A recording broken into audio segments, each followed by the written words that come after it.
مسلک کا تو امام ہے الیاس قادری، الیاس قادری۔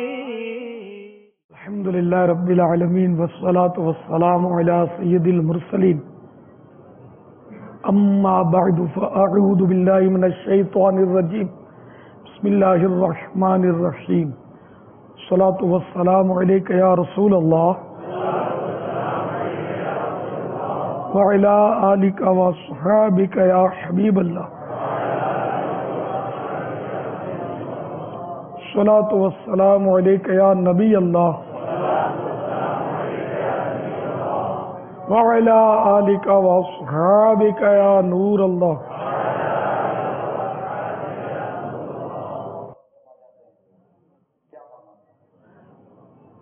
میں غور کر رہا تھا جلدی اور جلد بازی میں، دونوں میں تھوڑا سا فرق معلوم ہوتا ہے۔ جیسے وہ نعرے لگانا اور نعرہ بازی، نعرہ بازی تھوڑا ایک مایوس سا لفظ ہے، اور نعرے لگانا یہ مہذب لفظ ہے۔ تو نیکی میں جلدی چاہیے، اس میں دیر نہیں کرنی چاہیے نیکی، کیونکہ بعد میں پھر ہو سکتا ہے کہ دل بدل جائے، جیسے کہ سیدنا امام باقر علیہ رحمۃ اللہ القادر کا واقعہ ہے کہ استنجا خانے تشریف لے گئے اور اچانک دروازے پہ آئے، خادم کو آواز دی، ہاتھ میں اپنا جبہ اترا ہوا رکھا تھا، یہ جبہ ذرا فلاں کو دیا ہو۔ جب باہر تشریف لائے بعد میں فراغت کے، تو خادم نے عرض کیا کہ حضور اتنی جلدی بھی کیا تھی، آپ اطمینان سے فارغ ہو کر مجھے دے دیتے، میں دے آتا۔ تو آپ نے فرمایا کہ میں اندر گیا نا، میرے کو خیال آیا کہ یہ فلاں کو میں دے دوں، تو میں نے سوچا کہ فراغت کے بعد اگر دوں تو ہو سکتا ہے کہ میرا دل بدل جائے، تو اس لیے میں نے کہا یہ جلدی جلدی ایک نیکی ہے تو اس کو کر ڈالوں۔ تو یوں نیکی جو ہے نا یہ جلدی کرنی چاہیے، دل بدل سکتا ہے اس میں۔ اور بعض جگہ جلد بازی نہیں کرنی چاہیے، جیسے دعا میں جلدی مچانا، یہ قبولیت میں رکاوٹ ہے کہ جو بس میں چاہتا ہوں بس جلدی ہو جائے، یا اللہ میری دعا بس جلدی جلدی قبول کر لے، تو پھر یہ دعا قبول نہیں ہوتی۔ حدیث شریف میں جو حدیث دعا کی قبولیت کے شرائط میں ایک شرط یہ بھی ہے کہ جلدی نہ مچائے قبولیت کے لیے۔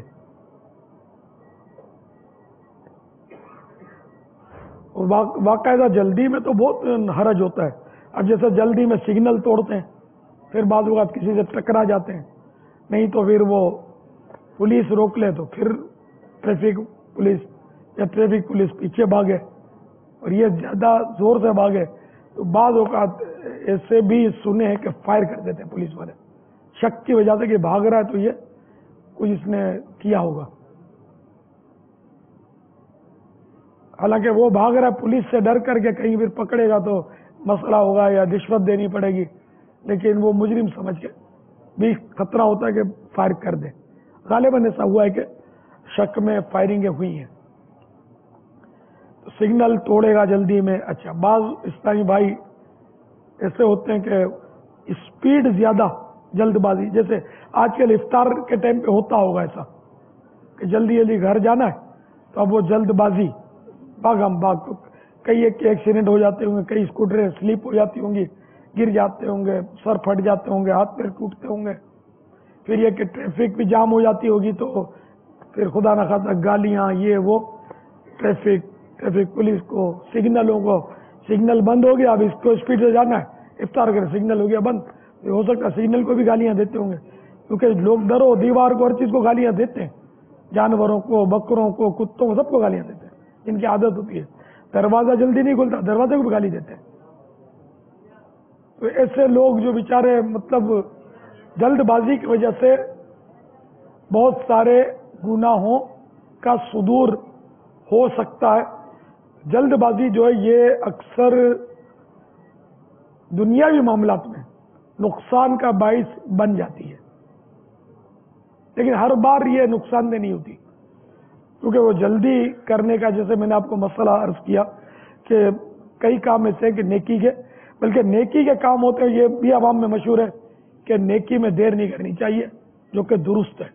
خصوصاً بیٹی کے لیے تاکید ہے کہ جیسے کف ملے، اس کا جوڑ ملے، اس کی بالغہ ہو گئی، جیسے کف ملے شادی کرا دے، ورنہ یہ وعید ہے کہ اگر اس نے کچھ گناہ کیے نا جوانی کی وجہ سے بالغہ ہونے کے بعد، تو یہ جان بوجھ کر جو تاخیر کر رہے ہیں والدین، یہ اس میں گرفتار ہوں، پھر روتے ہیں، وہ بھی بیچارے اوور ایج ہو جاتی ہیں۔ جو اللہ وہاں اس ملک میں روزی دے گا وہی اللہ یہاں بھی روزی دے گا۔ اللہ کی ذات تو ایک ہی ہے۔ تو کیا ہی اچھا ہوتا کہ یہاں اپنے وطن میں اپنے گھر بار سب یہاں ہے، تو یہاں ہی آدمی روزگار کا سلسلہ کرے۔ باہر ملک میں خالی ویزے سے کام تھوڑی چلتا ہے، وہاں جا کر بڑے مسائل ہوتے ہیں، اور آج کل اتنا نظام درہم برہم ہوا پڑا ہے کہ ویزے غلط بھی لگ جاتے ہیں۔ ایجنٹ جو ہوتے ہیں نا، بعض غلط ویزے لگا دیتے ہیں، پھر ایئرپورٹ پر وہ پکڑے جاتے ہیں، تو بعض اوقات وہ ایسے حالات ہوتے ہیں کہ پکڑ کے اندر ڈال کے بھول جاتے ہیں۔ ماں باپ یہ انتظار کرتے ہیں کہ ہمارا لال کما کے بھیجے گا، دیکھو لال بیچارہ اس کو پتہ ہی نہیں کہ کیا ہو رہا ہے، ماں باپ کی کیا پوزیشن ہے۔ اسی کا واقعہ ایسا ہے سمجھانے کے لیے کہ ایک مرید جو تھا وہ وطن کے باہر کمانے کے لیے جا رہا تھا، تو ان کے پیر صاحب، وہ خاص مرید تھا، تو پیر صاحب چھوڑنے گئے وہ اپنی بستی کے بارڈر تک، اور پھر اپنے مرید کو کہا کہ بیٹا وہ تم جہاں جا رہے ہو نا وہاں کے خدا کو میرا سلام بولنا۔ تو نے جھٹکا مارا کہ کیا وہاں خدا دوسرا ہے؟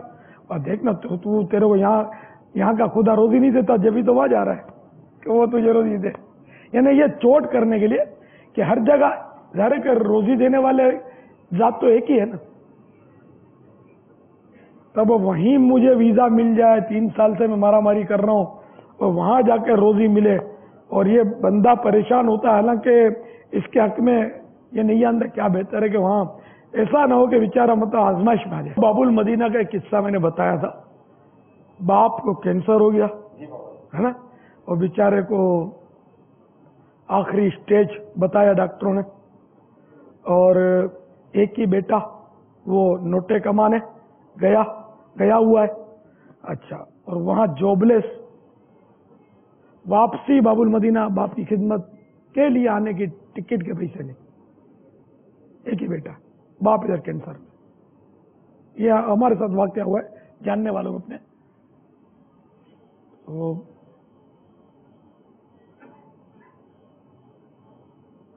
یہ حالات ہیں ویسے کہ وہ ماں باپ کو چھوڑ کے دور جانا، یہ اپنی سمجھ میں نہیں آتا۔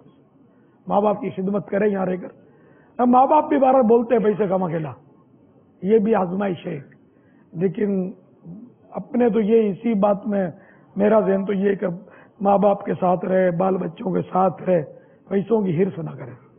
اللہ تعالیٰ روزی دینے والا ہے، وہاں کے دور رہ کر، ماں باپ سے بال بچوں سے دور رہ کر ٹرنے والوں کے بجائے اپنے گھر کی سوکھی روٹی اچھی، سکون تو ہے، اپنا وطن ہوتا۔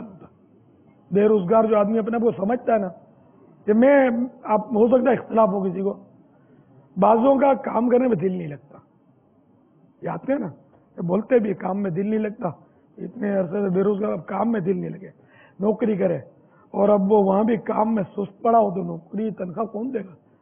میری نوکری چھوٹ جاتی ہے، میں کائے کو چھوٹ جاتی ہے، دل نہیں لگتا کام میں۔ تو اب یہاں کام میں دل نہیں لگتا تو باہر جا کر کیسے لگے گا دل؟ باہر جب وہ جائیں گے اور اگر دل نہیں لگا تو پھر تو ویزا کینسل کر کے وہ تو لٹکا دے گا، جو بھی وہ سیٹ ہوگا یا کفیل ہوگا وہ تو مسئلہ کر دے گا۔ ایک تو دل نہیں لگتا، بعض اوقات ہلکی نہیں چلتی،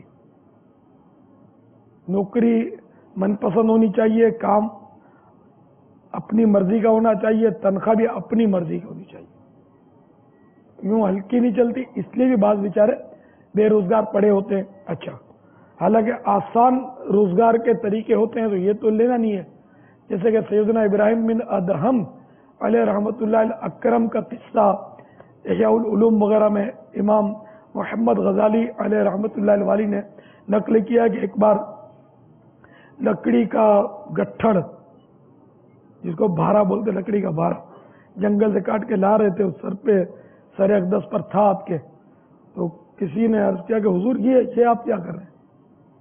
کیوں، میں بیچوں گا اس کو؟ حضرت آپ کے اتنے مریدین ہیں، کسی کو اشارہ کر دیں گے، آپ کی خدمت کر لیں گے۔ تو آپ نے کچھ اس طرح ارشاد فرمایا کہ میں نے حدیث شریف سنی ہے کہ جو ذلت کی کسب حلال کے لیے جو ذلت کی جگہ پر کھڑا ہوتا ہے اس کو اللہ تعالی بخش دیتا ہے۔ اس طرح کی مطلب، مگر ایسی ذلت نہیں ہونی چاہیے کہ جو ایک مومن کے شایان شان نہ ہو، لیکن وہ لکڑیاں بیچنا یا کوئی ہلکی پھلکی چیز بیچنا، اس کو ذلت نہیں کہتے۔ تو بڑے بڑے بزرگوں سے منقول ہے، جیسے کہ آپ نے سنا ہوگا سرکار غوث اعظم رضی اللہ تعالیٰ عنہ کے استاد کا نام، ایک استاد تھے حماد، شیخ حماد، بہت بڑے ولی اللہ تھے، غوث پاک کے استاد تھے، اور ان کے نام کے ساتھ میں پڑھا ہوگا حماد شیرہ فروش، شیرہ فروشی کرتے تھے۔ حضرت سیدنا سعد بن ابی وقاص رضی اللہ تعالیٰ عنہ گوشت فروش تھے۔ یوں کوئی اس میں کہ حرج نہیں ہے ایسا ہلکا پھلکا کام کرنے میں، لیکن ابھی ذرا اپنی پوزیشن میں فرق آتا ہے نا، ہلکی چلتی نہیں ہے، پھر بیچارے بھوکے مرتے ہیں، بے روزگار ہیں، ٹھیا لگا نہیں سکتے، ریڑھی چلا نہیں سکتے۔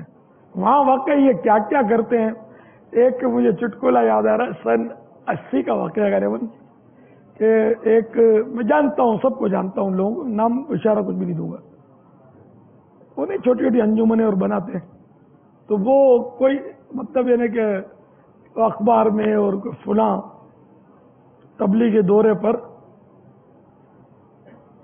عرب شریف یا تبلیغی دورے پر گئے، تو میں نے اس تبلیغی دورے والے کو اپنی آنکھوں سے دیکھا جو مینا میں ہاتھ میں وہ لوکیٹ رکھ کے بیچارے بیچ رہے تھے۔ تو بڑی عجیب حالت ہے کہ وہاں یہ ہر کام کرتے ہیں، ہوٹل کے بیرے بنتے ہیں، بڑے بڑے، یعنی کہ ادھر آ کر اپ ٹو ڈیٹ اور ٹپ ٹاپ کے نظر آئیں گے، وہاں ٹیکسیاں چلاتے ہیں باہر ملکوں میں، اور ادھر 1000 کا نوٹ نکالیں گے آپ کے سامنے، چائے پیئیں گے تو بہت حساب کتاب ہوتا ہے، اور ادھر جا کر جھاڑو نکالیں گے، بیرے کا کام کریں گے، ٹیبل صفائی کریں گے، ہوٹلوں کی سب کرتے ہیں۔ مطلب یہ پیٹ اصل بہت بڑا ہو گیا نا، اس میں غذا بہت چاہیے، چھوٹا پیٹ ہو نا تو چل جائے، سادگی سے چلائے تو آدمی، سادہ آدمی بھوکا نہیں مرتا، سادہ لباس، سادہ غذا، سادہ مکان، بھوکا نہیں مرے گا، تو گزارا ہو ہی جائے گا۔ اب یہ کیا ٹپ ٹاپ ہے، ڈیکوریشن ہے، وہ ٹھیک ٹھاک گھر بڑا ہے، بجلیاں، یہ وہ، تو اس کے لیے بہت کمانا پڑے گا۔ اللہ تبارک و تعالی عقل سلیم عطا فرمائے ہم لوگوں کو کہ سادگی سے گزارا کرنا سیکھ لیں، حلال روزی ملے، بقدر کفایت ملے، حرص سے اللہ تعالی ہم سب کو نجات بخشے۔ باپا کی بارگاہ میں میرا سوال یہ ہے کہ ریاکاری کی کاٹ کیسے ہوگی اور اس سے بچنے کا طریقہ ارشاد فرما دیں، جزاک اللہ خیرا۔ کسی چیز کے بارے میں جب تک معلومات نہ ہونا تو بچنا ذرا مشکل ہی ہے، یعنی اول تو ریا کی تعریف غالب اکثریت کو معلوم نہیں ہوتی ہوگی، اور یہ ریا کے بارے میں معلومات رکھنا، ضروری احکام سیکھنا، یہ فرض ہے۔ اگر معلوم ہی نہیں ہوگا تو بچے کیسے؟ ہے کبیرہ گناہ، ہے مہلکات میں سے حرام ہے، جہنم میں لے جانے والا کام ہے۔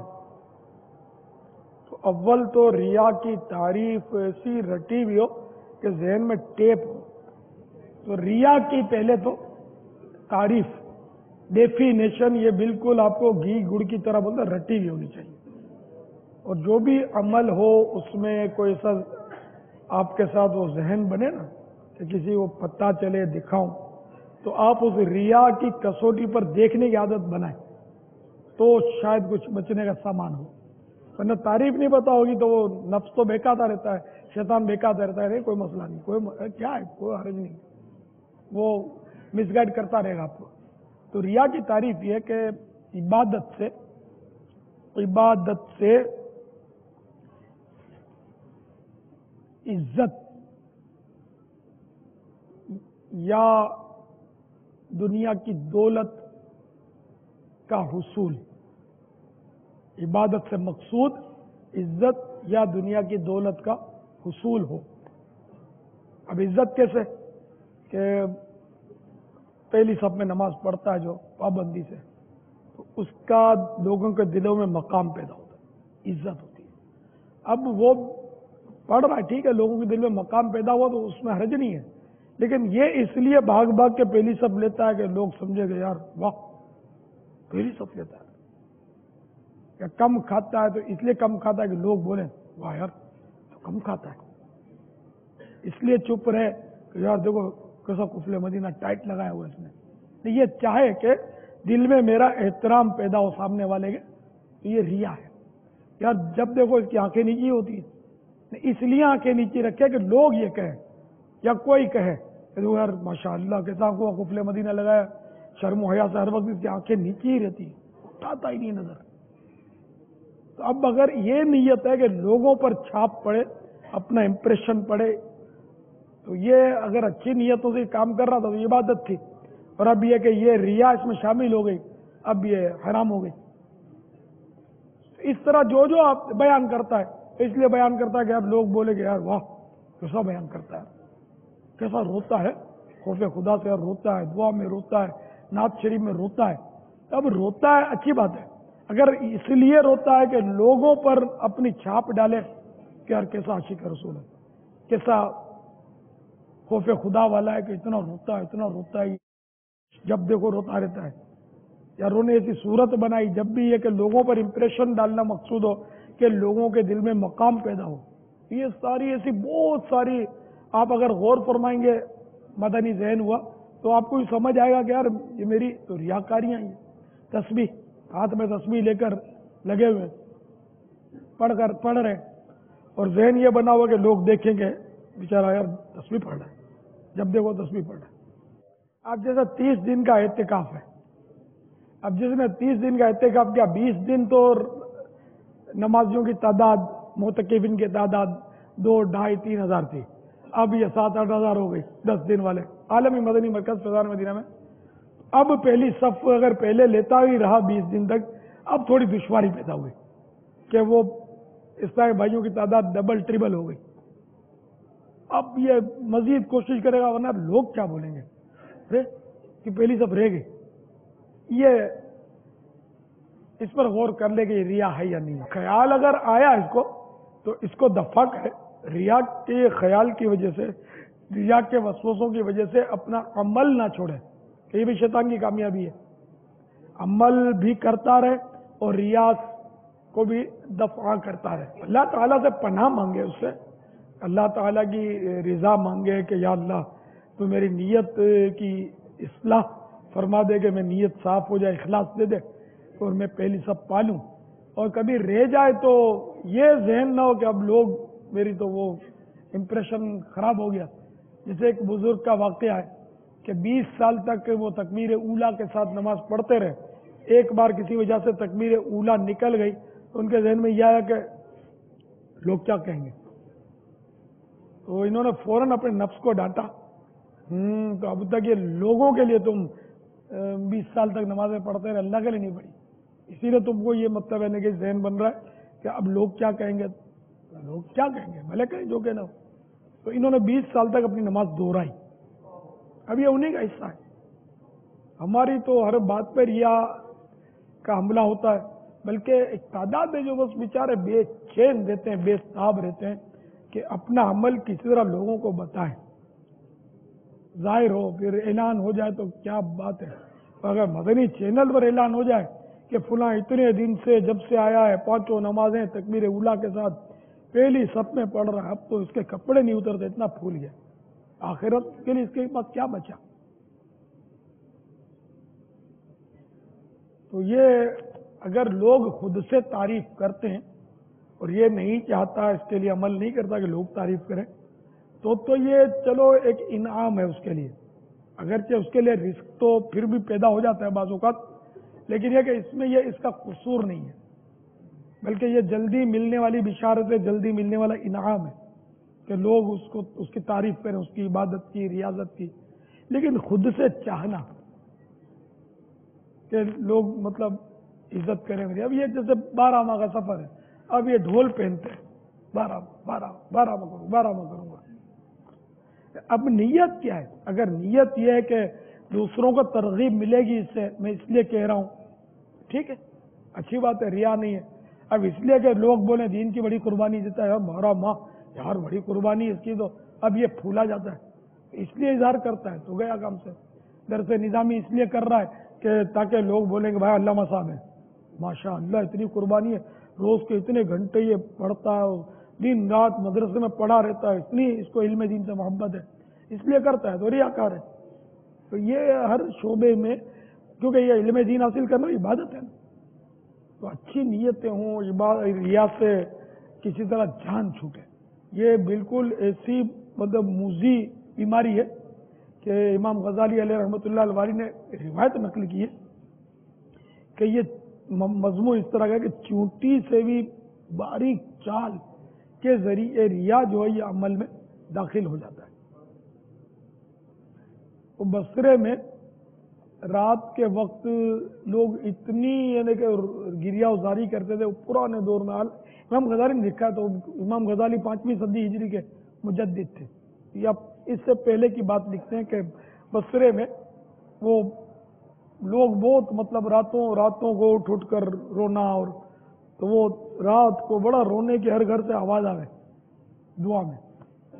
تو کسی عالم صاحب نے ریا کی باریکیوں سے متعلق کوئی کتاب لکھی. جب وہ کتاب بصرے میں عام ہوئی تو رونے کی آوازیں بند ہو گئی. تو کہنے والوں نے کہا کہ کاش یہ کتاب ہی نہ لکھتے. تو یہ کہ وہ پہلے کا دور تھا کہ لوگ ریا کو سمجھ جاتے تھے، سمجھانا ان کی سمجھ میں جلدی آ جاتا، اثر قبول فرماتے تھے وہ لوگ.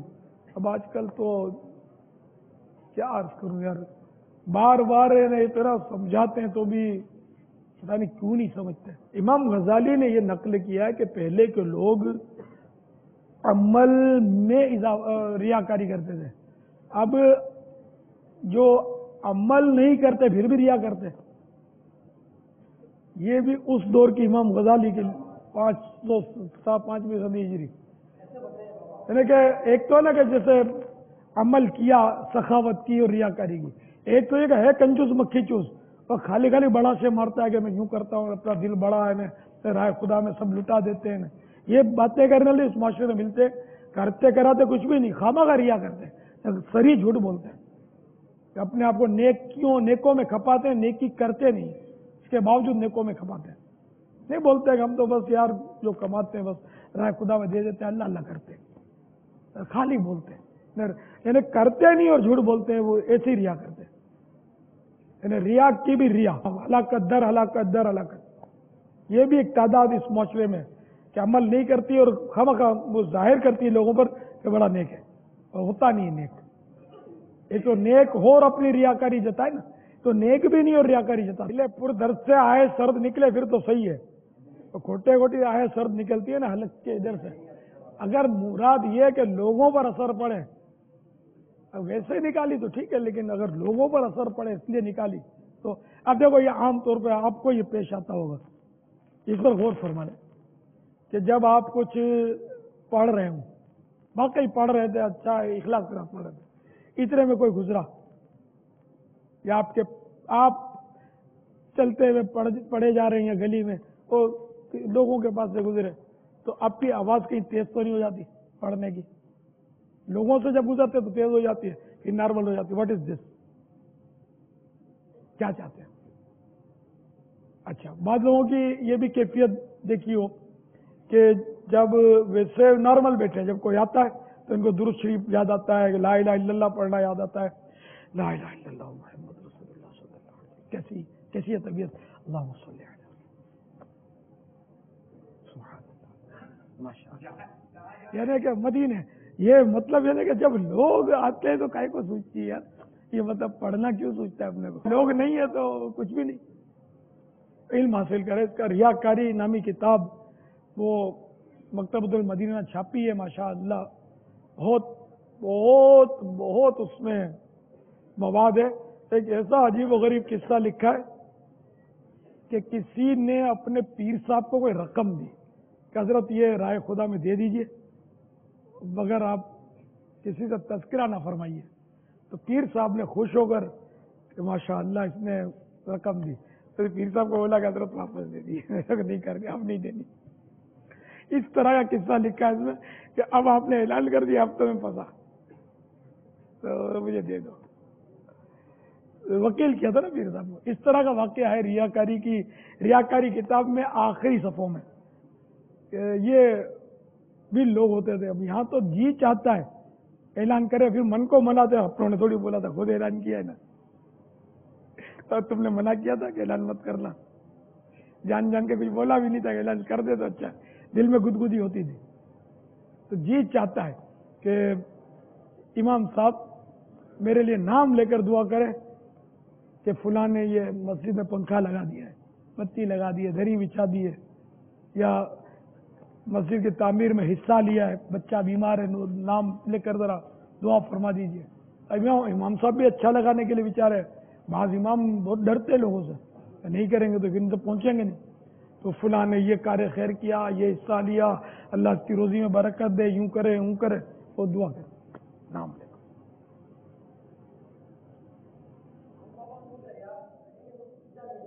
انما الاعمال بالنیات.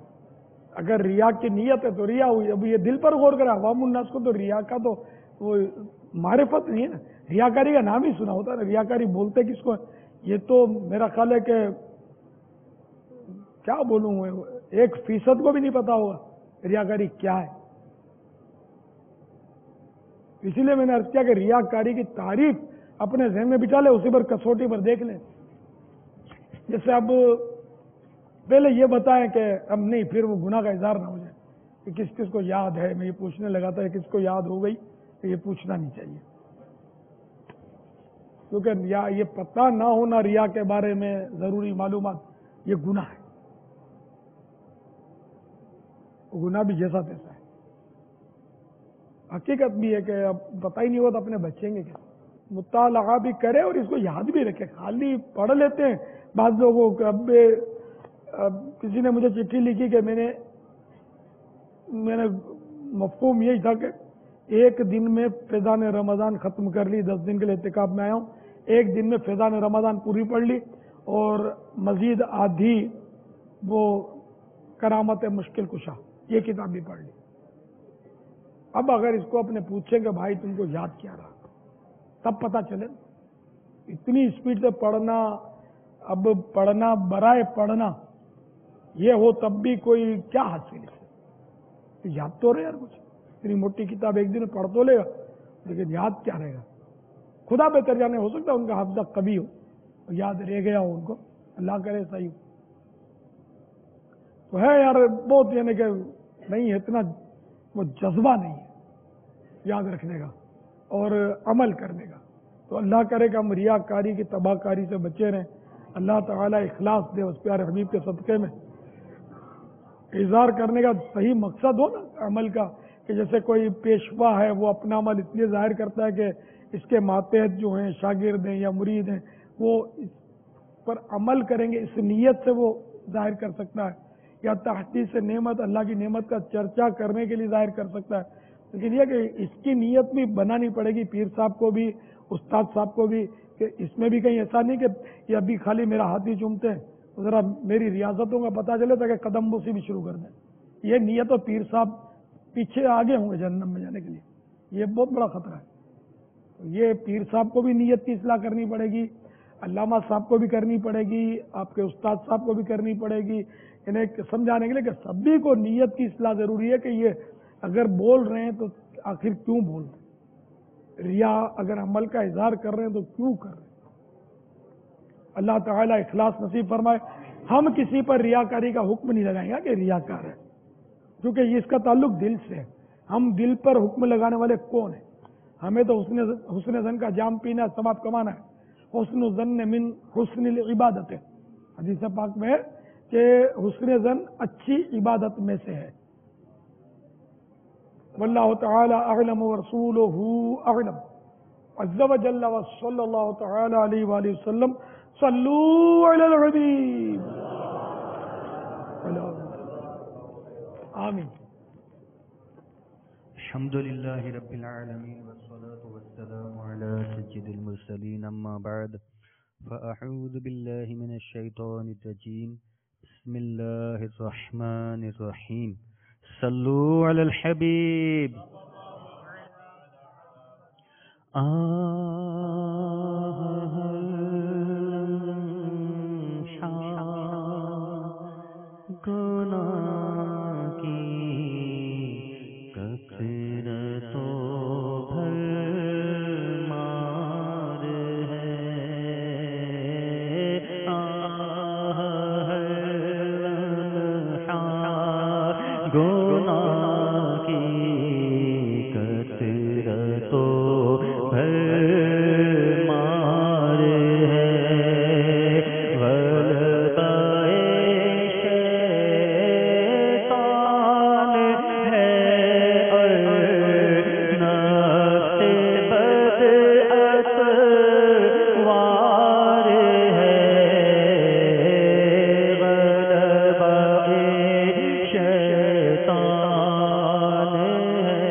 مغفرت فرما